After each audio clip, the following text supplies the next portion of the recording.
Já, hér fyrir nokkrum vikum tók ég viðtal við verslunamann sem hafði unnið í sömu tónlistarbúðinni allt sitt líf.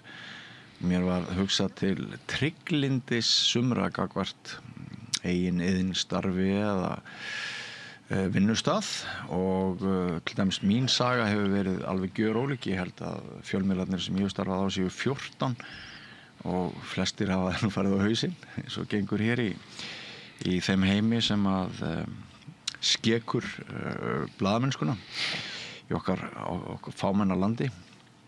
En svo heyrði ég af manni sem að hafði fyrir skemmstu fagnað 60 ára starfsafmæli og í rauninni alltaf verið að gera sama hlutin. Og hann kominn hingað til okkar. Hann heitir Þorberg Ólafsson. Vertu velkominn. Takk fyrir. Þetta alveg með ólíkindum. Maður náttúrulega trúir ekki þegar maður hittir þig að þú sért búin að vera hárskeri, klippa fólk og snirta skegg og svo framvegis í heil 60 ár. Já, og samfellt.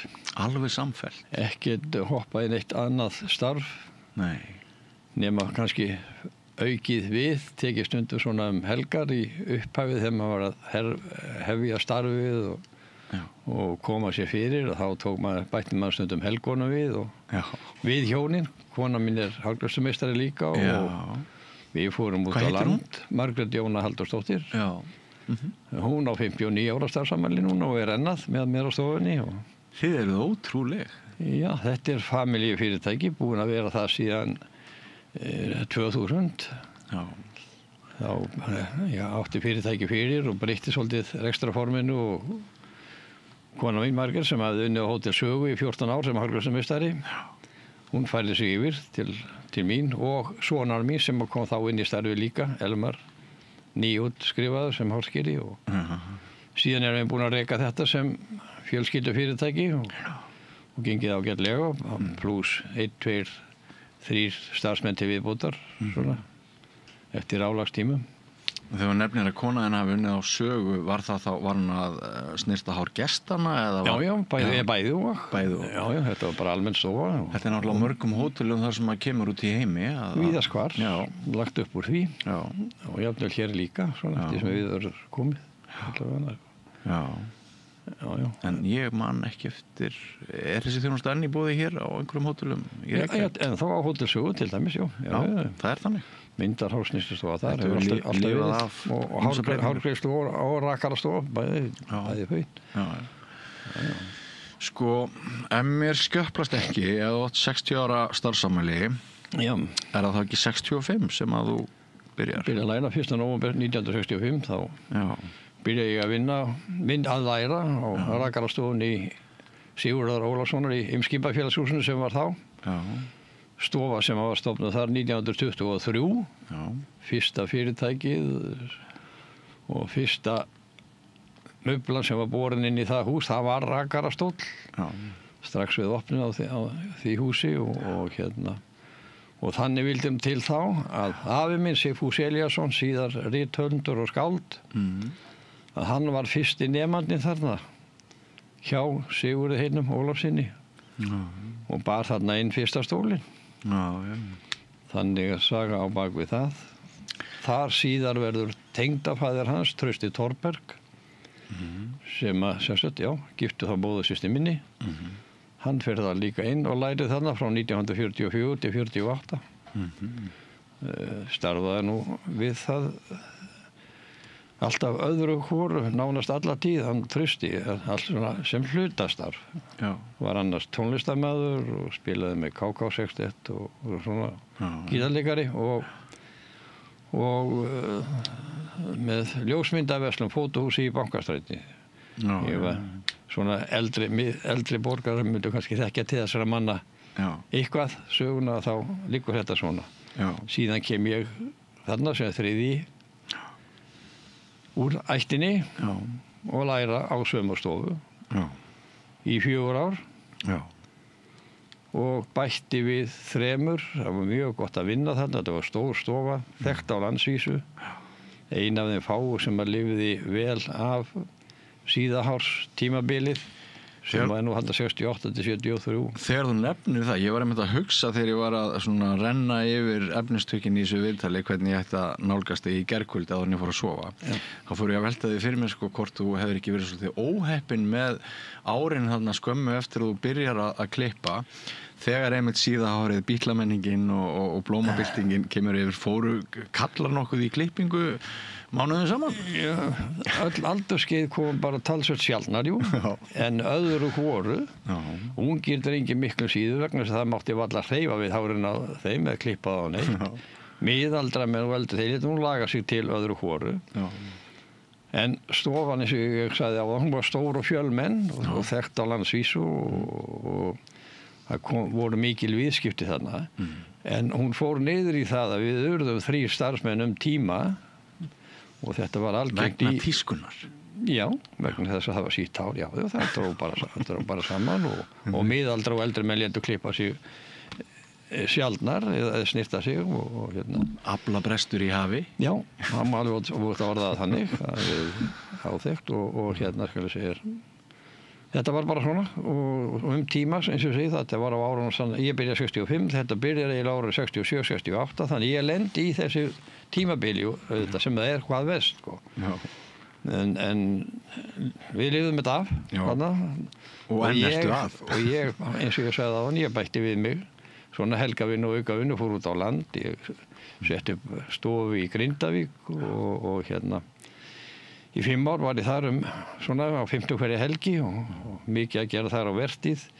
Ég fór að Hellu og Rangafjöllum, ég fór í minn gamla skógaskóla undir Eyjafjöllum og ég fór að Gunnarsholti á Rangafjöllum, þar var drykkjumannahæli svo kallað, 40 manna og ég fór á alla þessa staði og reynda þjóð og maður var að ná sér auka penning bara, maður harður að vinna. Og náttúrulega frábært fyrir þetta fólk að fá þjónustu. Já, það vantaði, það voru ekki hásnýrti þjónust á þessu stöðu, þannig að maður fiskaði þetta út og upp og fylgdi eftir og það hjálpaði mikið. Já. Sko, hefur alltaf bæði klippt konur og kalla? Eða? Já, ég er meira í herrafæginu og alltaf verið. Lærður fyrst og fremst sem hárskeri, herrahárskeri. Kona mín aftur, hún er dömuð þjónustunni og hefur alltaf verið, sko. Já. Og svo tekur þú skegg líka? Já. Það eru skegg, það eru hárþvottar og allt þetta mögulegt. Einn og einn rakstur, ég kann það enn. En ég raka nú orðið hægar heldur ég gerði. Ég gat náði góðum hraða þegar svona maður var í æfingu við það þarf talsverða æfingu og næmni, sko. Já, ég veit. Það er með dálítið beitt vopn og hérna. Ég fór einu sinni fyrir mörgum árum fúlskeggjaður. Það var einhverju 2 kallar annarkvort á Njálsgötu eða Grettisgötu eða einhvers staðar hotni þar. Veistu hvað ég er að tala? Sennilega Leifur og Kári, já. Leifur og Kári, já. Snillingar, já. Já, miklu snillingar. Og annar þeirra rakaði mig sem fúlskegg. Mér langaði bara til þess að prófa það. Hvernig væri að láta einhvern annan? Einmitt, það langaði margan að prófa. Þetta gekk vel hjá þeim. Já, flinkir. Þeir eru flinkir. Þessi eldri kynslóð í hársnýstingu sem voru kallaðir rakarar, sannir rakarar, og þeir voru alveg ofsalega flinkir að raka menn í, sko. Og meistarinn minn, hann fór niður undir 1 mínútu að raka mann, hann gat verið rosasnögg og hann var svo mikil, þetta er bara svo mikil æfing og næmni, sko. En hvað með, sko, þessar tískur? Hefur það alltaf þurft að elta tískurnar eða hvernig er það? Já. Það er koma að fara, auðvitað, sko. Eins og þetta var nú alltaf svona, til dæmis þegar ég er að byrja að læra, þá var þetta nú alltaf í voðalega föstu formi. Það var bara svona, móterinni svona öllu jöfnu. Svo voru nú svo kallaða bustaklippingar. Og þær komu hérna með hernum, amerískir hermenn. Bæði sem starfuðu hér og erlendis, þeir voru mikið bustaklipptir. Þeir voru með svona flatan topp alveg, þetta var bara hálfgerður ferningur, sko. Hálfgert kassalaga svona en rosalega flott svona. Og smitast innfættir af því? Já, það berst hingað, þessi bustaklipping, sko, ameríska klippingu, sko. Og maður lærði þetta þarna voru menn sem voru undan mér, Ágúst og Pétur Melsti og Garðar Skeving. Ég voru mjög flinkir í þessu og ég náði þessu að læra þetta af þeim. Þetta var enn í gangi, sko. Og já, mjög góð fagmennska og þetta, það var svona ein tískan svona tíma, sko. Fjaraði svo út, dálítið svona, en ekki alveg. Líði jafnvel enn, maður kann þetta enn og vinnur þetta enn.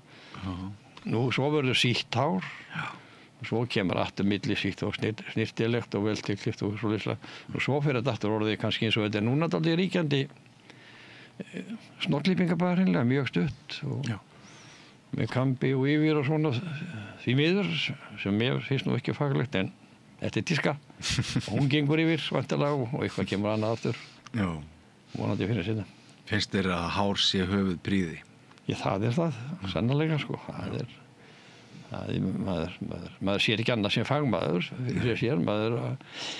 ég veit ekki, við tölum stundum að háskýrarnir svona, við hittum svona 17 til 25 kallar á hundum og svona ræðum við þetta ýmislegt sem að við kemur og hár tískunni og við finnst okkur það sem fagmönnum, við viljum hafa hárið fallegt og sjá það en við segjum oft ekki neitt mikið að skipta okkur var að því þó okkur líka ekki við háralagið það hefur bara hver sér stíl og á að fá að vera með það í friði. Já. Hvort er algengara að kúninn segi þér hvernig hann vilji vera klipptur eða segi bara, já, þú bara ræður þessu? Viðskipti á hársnyrtistofu mér og þannig ótrúlega tölur að því leytinu til að það er talið að yfir 95% viðskiptina séu föst viðskipti. Við vitum hvernig kúnnarnir sem er búin að vera með í árum saman á milli handana og ef við þekkjum ekki til kannski þá spurðum við nú aðeins viltu hafa þetta aðeins stýttar aðeins lengur eitthvað svo lífslega sko. En oft ég segi bara 90% tilvika veit maður þetta nokkurn veginn og maður spyrir eitthvað aðeins og svona og bara kurteislega þetta og því og viðskiptavinur svara bara ratu þessu bara eða ég vil hafa þetta eitthvað aðeins svona og hérna konurnar hafa aðeins áhrif og þeir koma með skilabóð frá þeim og með einhverju hugmyndir misjafna lengdir sko. Þá reynir maður að verða við því. En þegar að detturinn lausatrafík hefur ekki stundu komið fyrir þig að einhver kunni biður eitthvað sem þú sérð að hvorki mun fara viðkomandi né hreinlega það kannski bara gerlegt? Já, þá var það bara rætt.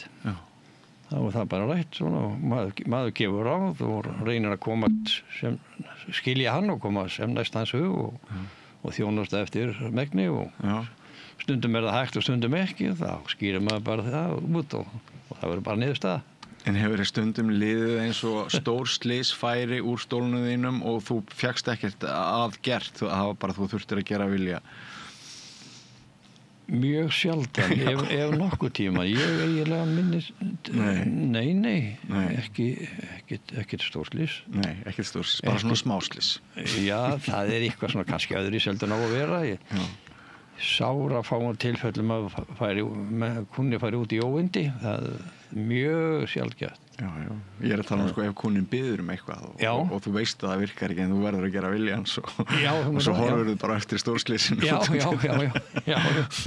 Nei, það er þetta, það er nú yfirleitt samtal svona sem að fer þá fram það og allir sáttir. Eins og ég segi það. Þú reynir að afstýra skaða ef þú séð það. Sjálfsögðu. En hvað með hárlitun, ertu eitthvað í því? Frúin sér það. Dömudeildin sér það. Já, það er alltaf eitthvað það. Eru kallar orðnir jafnstór kunnahópur í hárlitun og konur? Nei, það hefur aldrei verið. Það er alltaf verið frekar lítið það en eitthvað, hárlitanir. Á tíma reyndu kall með permanent, það kom smá tíska með það tíma, höfðu svona stutt hár á permanent, vildi fá svona smá liði og svona eitthvað sko. Það dettur alltaf eitthvað svona, einhverja sveiflur inn, svona tískusveiflur, menn reyna ýmislegt og en dömudeildin þær dömurnar sjá þá það að þjónusta permanent og það er alltaf innan að sama við og hárlitanir og annað slíkt. En sko heimurinn að breyta svolítið núna líka hárígræðslur. Dæmi það. Já, og jafnvel bara ungir menn sko, menn undir 20 sem sjá að kollvíkin að hækka. Já. Þeir bara að skella sér til útlanda í hárígræðslur. Já, ég mæli ekki með þessu. Þú mælir ekki með þessu. Og þetta oft skelfileg mistök að horfa upp á þetta seinna meir. Það, já. Men aðtúi ekki alveg hvað þeir að gera þessu tilfelli. Þú ferð hækkandi kollvik og svona vissir hár og líður illa út af þessu. Já. Og einhverja hluta vegna fá menn ábendingum með að sé hægt að fara í hárgræðslu erlendis og hægt að gera hitt og þetta, sko. Já. Þeir sem fara í þetta og eru ekki viðvaraðir, svona, segi ég frá mínu hjarta, Já. að þeir halda náttúrulega alveg áfram að missa hárið hérna í kringar sem við létu setja í. Ok, þá það hár áfram en hitt fer og fer. Já, það skapast misræmi. Þetta enda með því kannski eftir 12, 15, 17 ár að þá ertu fann að sjá ör. Að þegar hár fært, það fært kannski tekið hérna úr sem er mikið á þétt, lítill punktur með nokkrum hárum í færður, en gati verður þetta hér. Þú missir hárið kannski og þinnist allt í kring og það fær að sjást ör hérna. Já. Og þetta er ekki fallegt þegar að frá líður. Þetta í upphæfi skildi endinni skoða, segir maður allavega með þetta og ræða þetta vel áður en menn fara út í þetta. En þetta erlendi stíl hafa menn verið að gera sér þetta að business, selja þetta dýrt. En þetta er dálítið dýrkeyptur til lengur tíma litið. Misjafnar afleiðingar. Já. Sorglega stundum finnst mér. Það er nefnilega það. Sko, eitt af því sem er dettur í hug að einkenni farsælan hárskera sé kunstin að lesa fólk. Já. Er það ekki satt? Jú. Já. Og það leiðir mig að næstu spurningu sem er það mjög ólíkt eftir þeim sem setjast í stólinn til dæmis hvort fólk vill spjalla eða ekki? Já. Það er það. Í starfinu verður maður oft fljótt næmur inn á þetta. Finnur þetta út. Því þetta kemur yfir frá viðskiptavininum. Já.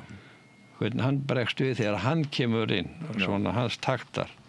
Já. Og maður byrja strax eiginlega að spila inn á það. Svona, við erum ekki sálfræðingar en tilfinningarlega séð getur maður svona lesið þetta svona aðeins. Barþjónninn þarf að vera sjálfmenntaður sálfræðingur ef hann ætlar að vera góður barþjónn. Já.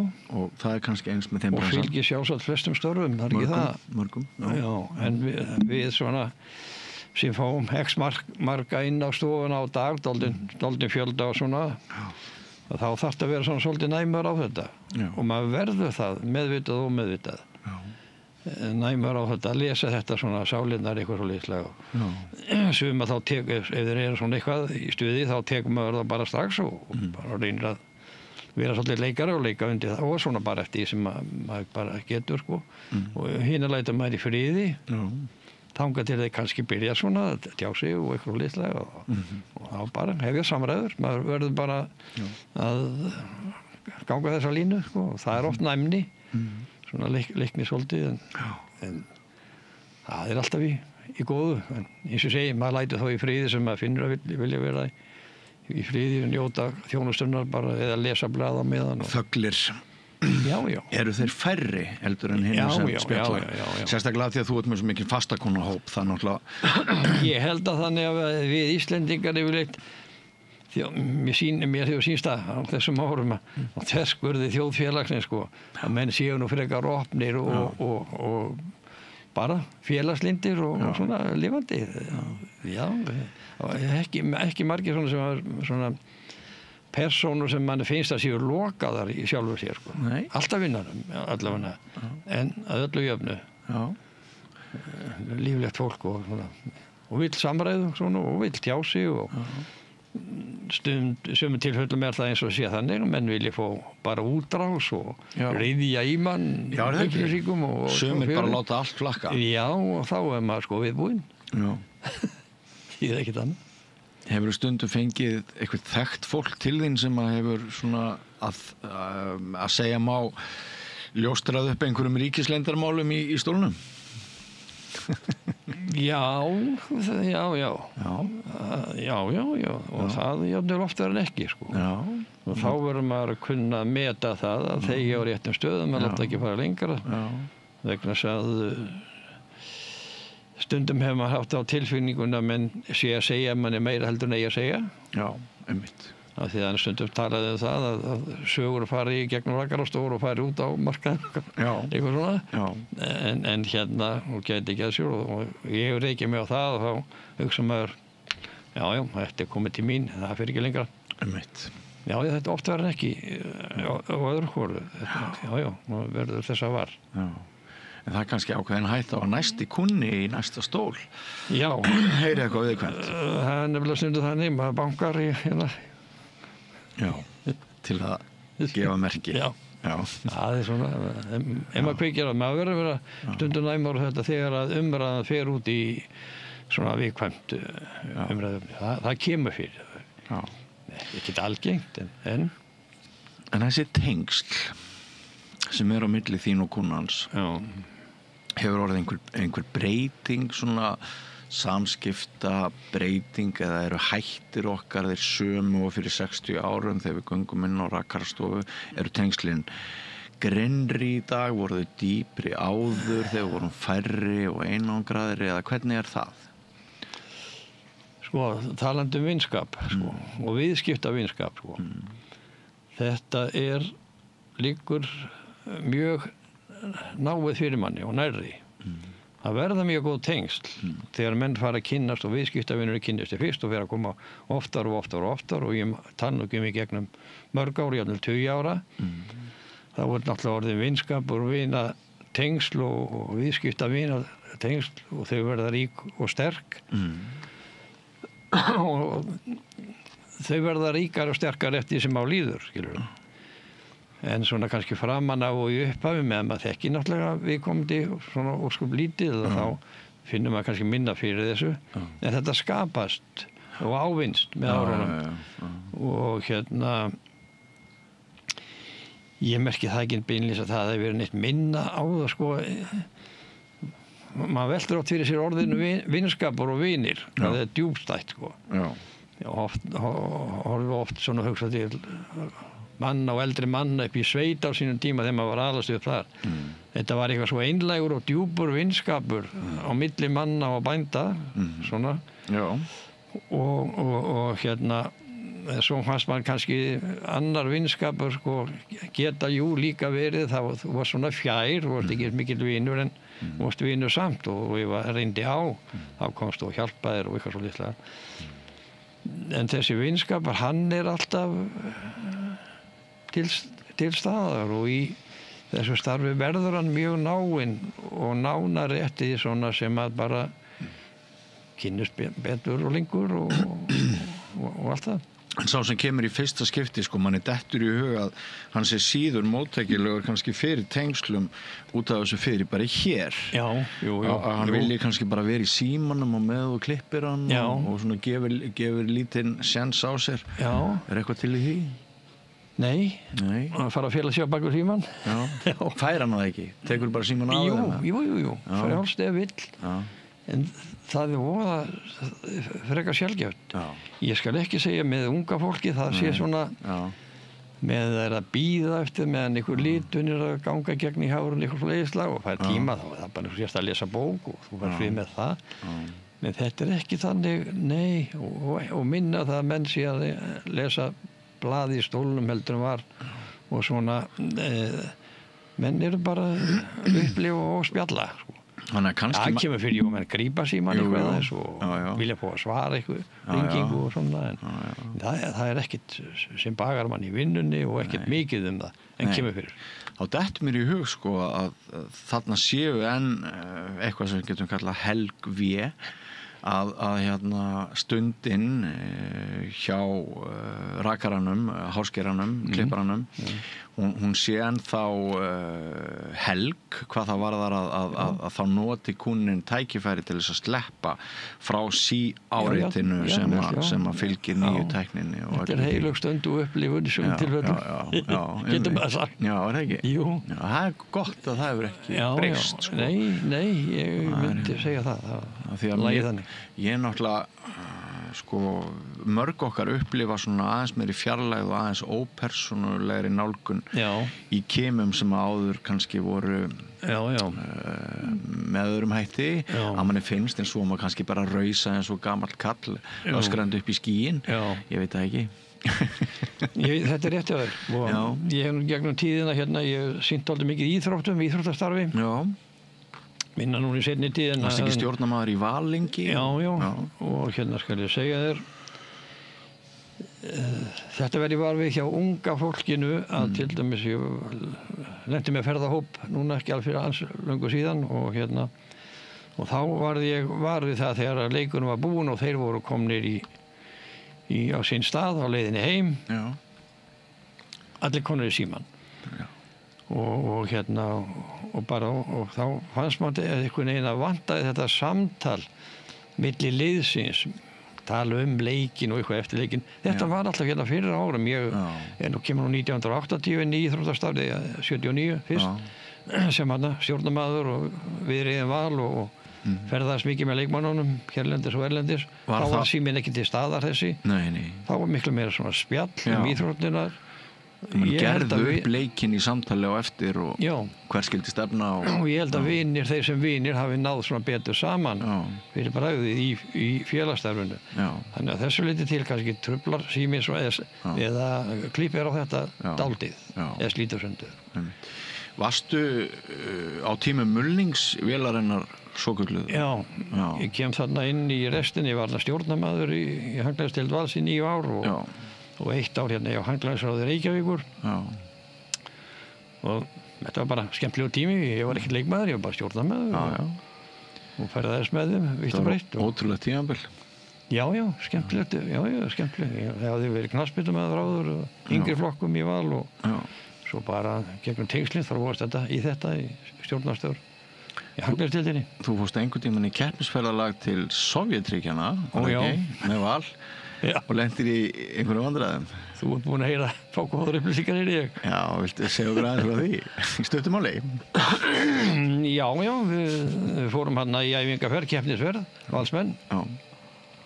Höfðum ráðið hér rússneska þjálfara til starfa hjá okkur í deildinni, Boris Agbasiev, sem var hér lengi og 40 ár og gerði mikið fyrir íslenska handknattleik og var hér aðstoðarþjálfari með Þorbirni Jensinni, landsliðsþjálfari.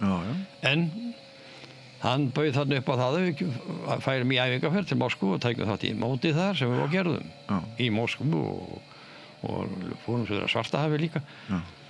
En þar sem við vorum þarna í Moskvu þá var okkur alltaf boðið svona upp á ýmislegt að skoða og sightseeing-túr og sem að það og fórum í hérna Moskvu sirkusinn. Alltaf rosa stór sirkus stærsti sem hafa komið í og allt stórt í Moskvu og allt stórt í Ameríku og allt sem að það vitum við. En í Moskvu var það þannig. Og við erum í sirkusnum og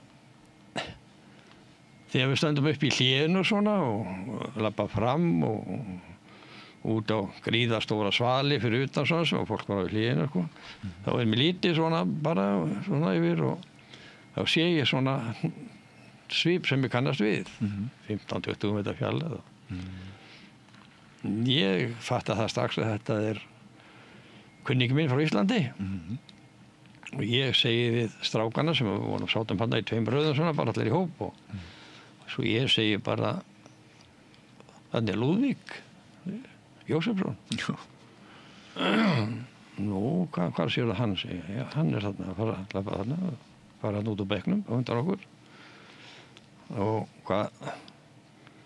hvernig séu það hann hvernig þekkir það hann þú sér bara hnakkan hann á hún já, ég nú búin að standa það oft fyrir aftan Lúðvík að klippa hann að ég þekki nú hnakkarsvipinn ég þarf ekkert að sjá andlitið og já, svo ég segi ég skal leiða ykkur til hans og eftir við skulum hitta hann bara ég var átt að heita svo ég væri hann í farastjórn svona ég var í stjórni það var svo mikið farastjóri og var bara einn af farþegunum en hvað með það svo við eltum Lúðvík hann út og niður hnakkan á Lúðvík, þú eldir hnakkan á Lúðvík já, hnakkan á Lúðvík, hnakkarsvipinn og þarna og niður á svalinn og þarna út og við allir í hóp og jú, þá sáum menn að þegar hann fór að snúa sér þarna eitthvað og spjalla að þetta var hann já, okkar maður í Moskvu já og við til hans bara og ég geng að hann fyrstur og rétt honum hendina og ætla að fara að heilsa honum.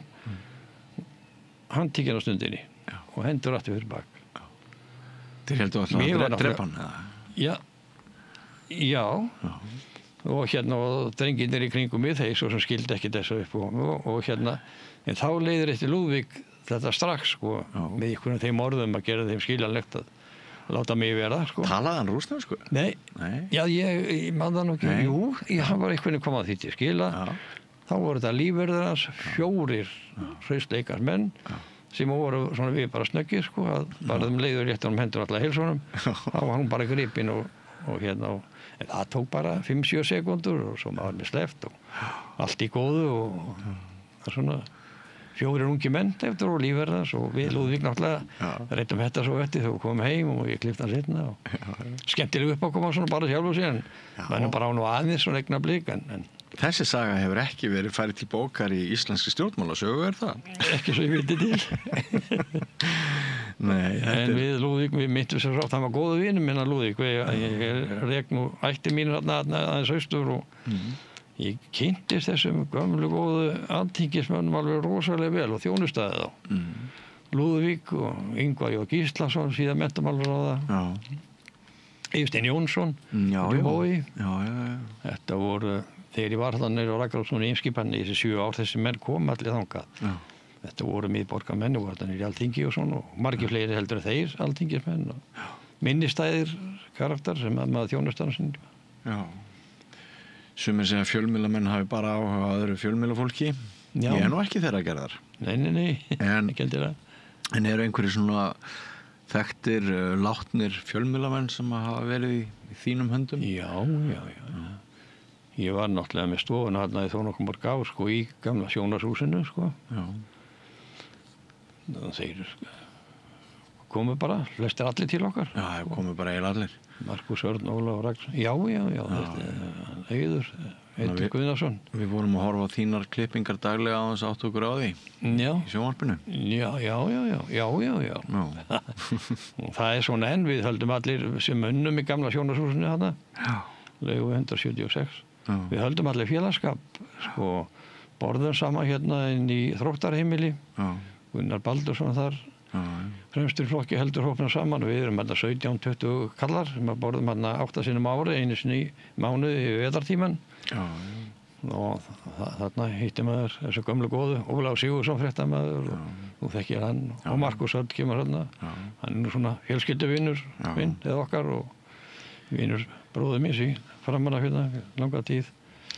En hefur það ítrekka gerst að það hefur orðið ekki bara viðskiptavinátta, heldur bara svona sönn vinátta á milli þín og kuna og þú bara farin að hitta fólk utan stofunar sem þú kynntist í stólunum? Já, það alveg dæmi þess vegna þess að þegar við erum að vinna þarna fjölskyldan nánast, þá þetta menn orðið í sumir menn og konur alltaf því orðið fjölskylduvinir, maður getur alveg sagt orðað þannig í sumum tilfellum, þetta eru það náið samskipti og persónuleg og svona, það nálgast það alveg og fer alveg út í það að vera bara góð vinátta.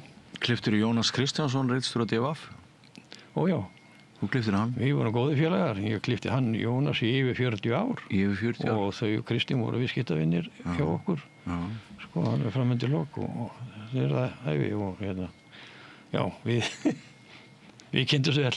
Jónas sagði að Íslendingar hefði það helst á móti spillingu að komast ekki í hana sjálfur. Já. Það var eina af þessum eitruðu pillum sem hann sendi eigin þjóð auðvitað með húmorísku ívafi en það eitthvað til í þessu stundum hjá honum. Var hann sko talaði hann eitthvað um vinnuna í stólunum? Já, sko, ég veit ekki. Það ósagt að Háskeiðinu komist aðeins í nærri persónuleika viðskiptavinarins. Og ég held að séu margir sem trúa því ekki hversu ljúfur Jónas var og bara fínn náungi og prakkari. Ég segi það alveg, orðað bara þannig, sko. Það var strákur í honum. En hann var líka með hina hliðina eins og við, og þú sjálfsagt þekkir, sko, nagli, svona, sko. hann leit á þetta bara sem sitt starf að vera svona, bara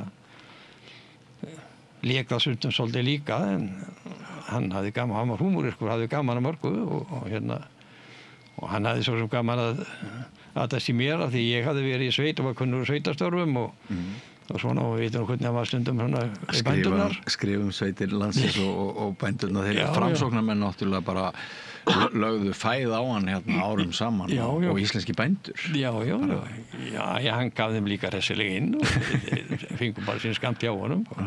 Hann ætlast, Jónas ætlast alveg þess að hún væri svarað fullu málsi. Og það var nú eitt samtal okkar sem barst nú út á stétt og var nú svona svolítið frægt, en ég ætla ekki að segja mikið frá því hér, en það barst út fyrir okkur svona hálfparti lendi saman, en ég lét hann bara hafa minn skamt, við högtumst það vel, ég lífði honum ekkert eldur. En það var fín, ég saknast að hann var svona hvatamaður, hann vildi lagði nú að mér ég myndi gera ákveðin hlut og það myndi skrifa svona starfsæfisögu. Ég hef svolítið fengist við það svona að skrifa fyrir skúffuna svona ýmislegt og hérna meðal annars skrifa þó nokkuð minningagreinum og þegar ég var að byrja að skrifa þær eitthvað svona og var í vafstir með þær, þá voru að segja honum af því eitthvað, þá sagði hann sendu mér þær, ég skal hjálpa þér eða sýna þér og kenna þér svona. Hann gerði það. Það forréttindi að fá slíka leiðsögn frá Jónasi. Hjá honum. Ég lærði það.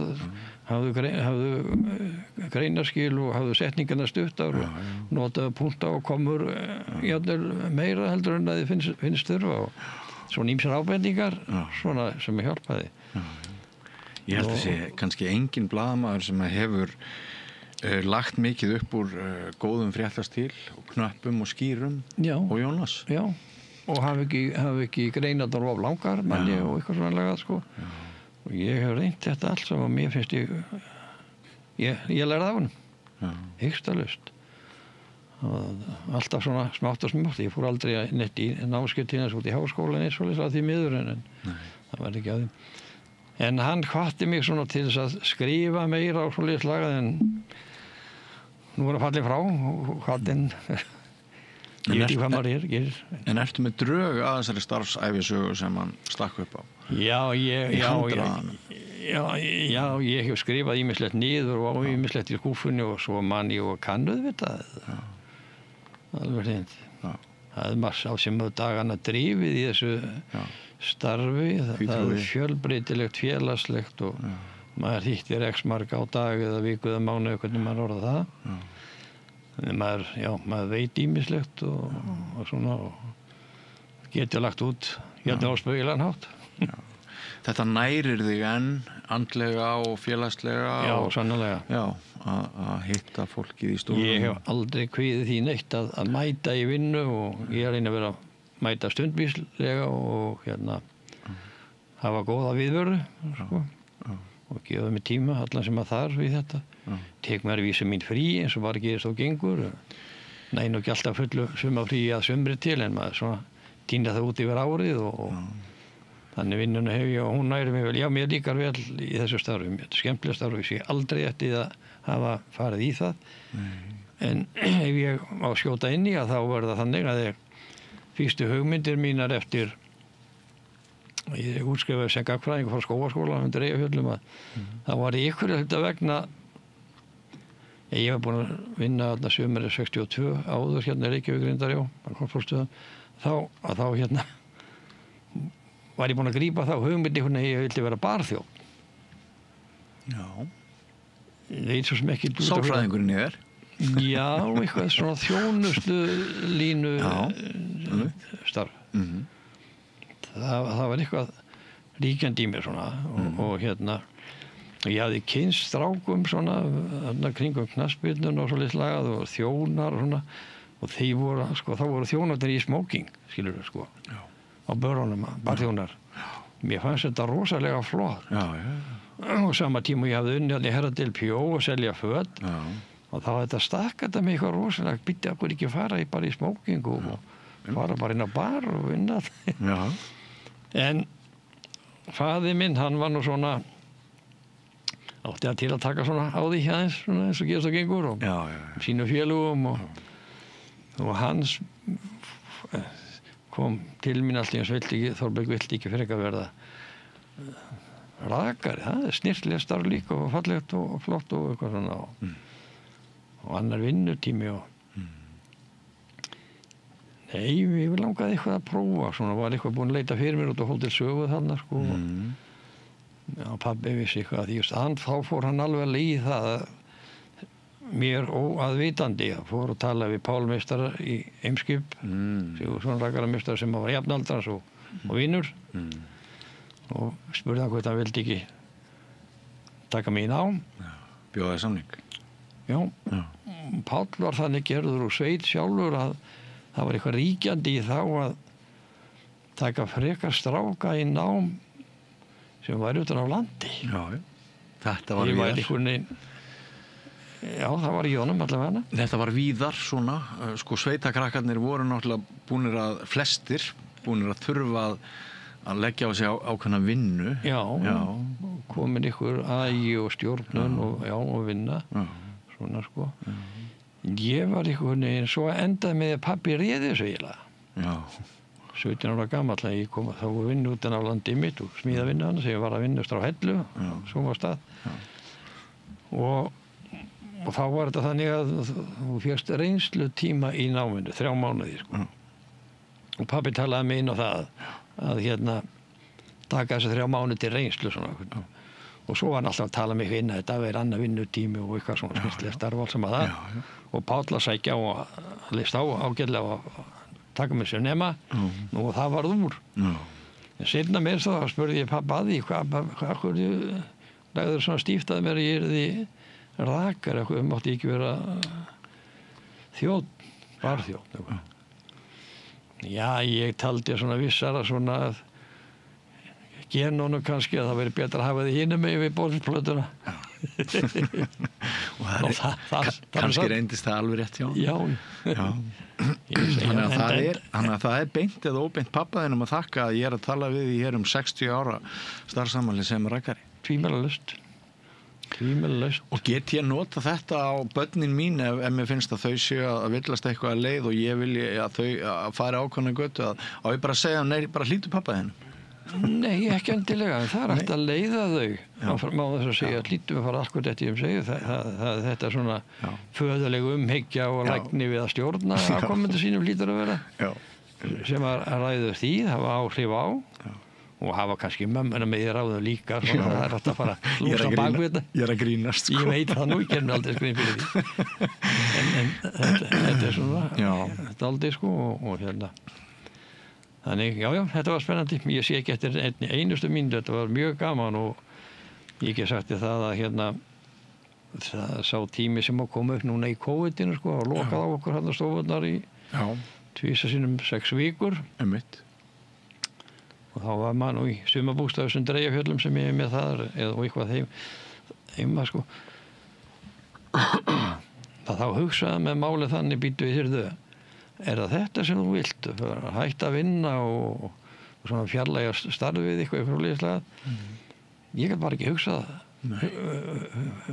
ég vildi bara komast í vinnuna og ég var fann að sakna viðskiptavinnuna og spjallsins og verið eitthvað í burtu sko og ég fann það bara að það var ekkert komið tími til að fara að hætta neitt og þó að verið hvað að nálgast 60 árin og nú er ég orðið það og ég sé nú ekki fram á að ég hætti neitt alveg á næstunni en við sjáum til.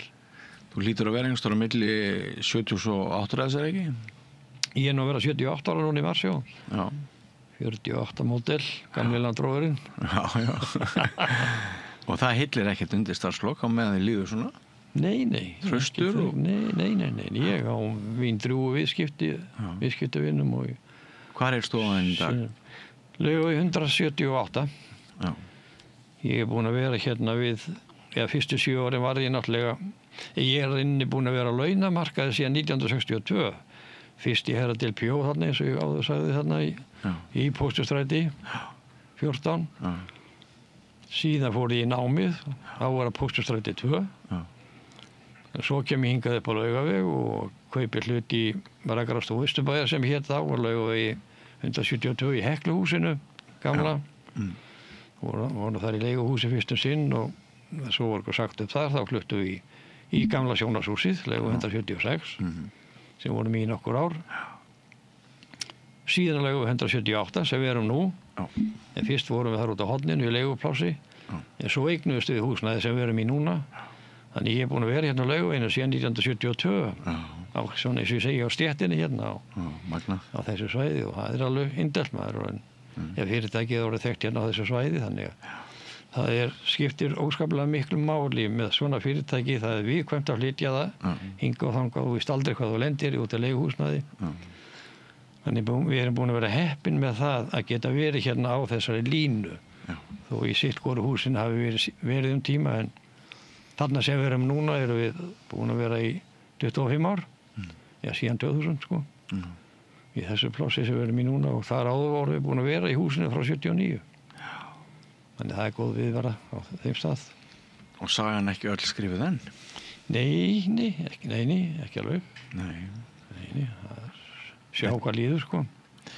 Þetta magnað. Ég þakka þér kærlega Þorberg fyrir að koma hér og ræða aðeins við mig þetta magnaða starfsamæli og það svona, hefur verið hugmynd mín að vera iðnari að draga upp svona lítt sýnilegar eða ósýnilegar kundagshetjur sko og svona varpa ljósi á ævi og störf hins almenna manns. Já, það vel gert að gera það. Það ekki? Vel þess vert, jú. Já, en búið að vera mjög gaman að spjalla við þig. Sé margir og víða svona sem að væri hægt að benda þér á. Já, endilega bara. Að fá í svona spjall að hafa margir sína starfssögu að segja og geta sagt vel frá. Þið eru búin að sýna það núna hérna með tilkoma þessara stöðvar að þið að ná til margra í sem svona spjallstöð. Já.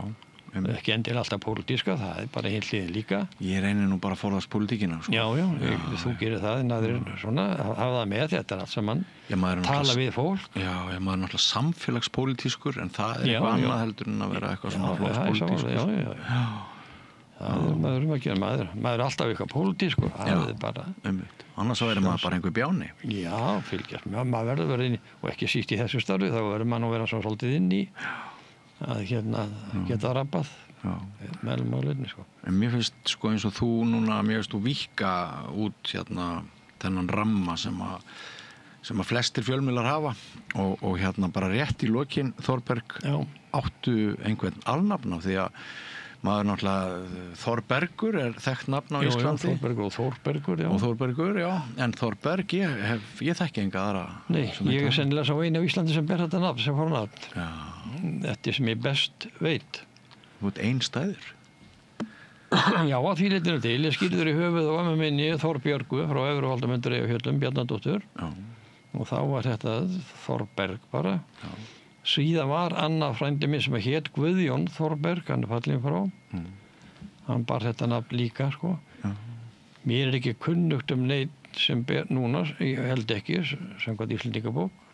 Engin Þorberg. En Þorbergur og Þórbergur, það til. Eitthvað það, sko. En svo frá því að segja, sko, synir okkar líka, þeir heita frekar svona sjálfgefnöfnum, frekar sjálfgefum. Eigum 3 syni hjónin, ég og Margrét. Svo elsti heitir Þormar, konditor, kökugerðar og kökurskreitingamæður í Danmörku. Við tókum þar 3 stafi framan af hvoru nafni, Þór og Mar. Þormar. Svo kom Elmar, nummer 2, sem með mér með okkar hásnistofunni, sko. Móðir mín hét Elsa Kristín, sko.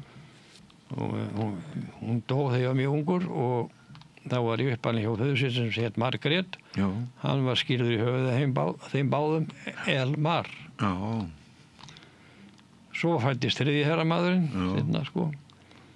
Og þá ætluðu nú allir að fara að skýra fyrir mann. Rúnar og Sigmar og Guðmar en við vorum nú ekki alveg á því. Nei.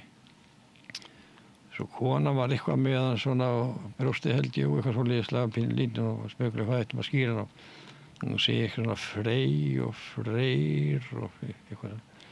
Svo ég segi bara, heyrðu hvað, akkur bara ekki Freymar? ekki svo galið, fórum eitthvað að hugsa það og ég hringdi í vinn mig hérna íslenskufræðingi í háskólanum, spurði hann að því hvort að þetta væri ekki alveg samkvæmt fyllilega íslensku máli og hann hugsaði sig aðeins og sagði, jú blessa skýrir drenginn Freymar, það er fyrsta nafni á Íslandi, það er til eitt sem heitir Fríðmar, en skýrðu drenginn Freymar, það er alveg sem fellur fullkomlega íslensku nafni. Þannig að þetta eru Þormar, Elmar og Freymar. Já, skemmtilegt. Og svo voru að spyrja hvað hefur gert ef fjórða barnið fæðist og kannski verið stúlka. Já, hún hefði heitað Dagmar. Já, einmitt. Þannig að þetta er svona eitthvað snúningur á ættarnöfn. Já. Bara innlimir. Já. Skemmtilegt. Já. Það viti svona, finnst þetta mörgum svona svolítið skrítið, en hérna þetta er samt ríkt í hugum marga sem að þekkja svona til okkar í kringum okkur og hafa bara gaman af. Og er ekki börnin ánað með eiginu? Jú. Já, það er nú fyrir miklu. Fullkomlega og það þykir bara nokkuð mikið til þess koma. Einmitt. Já. Eru kæra þakkir fyrir ekki bara spjallið, heldur alla þessa þjónustu í 60 ár. Kærlega, sömuleiðis, gaman að koma hingað. Virkilega gaman að hitta þig og gangi þið vel. Takk fyrir þess, sömuleiðis, gangi ykkur vel hér. Takk. Og áfram veginn, meira efni hér eftir andartak. Hvar skrái ég mig í áskrift? Samstöðin.is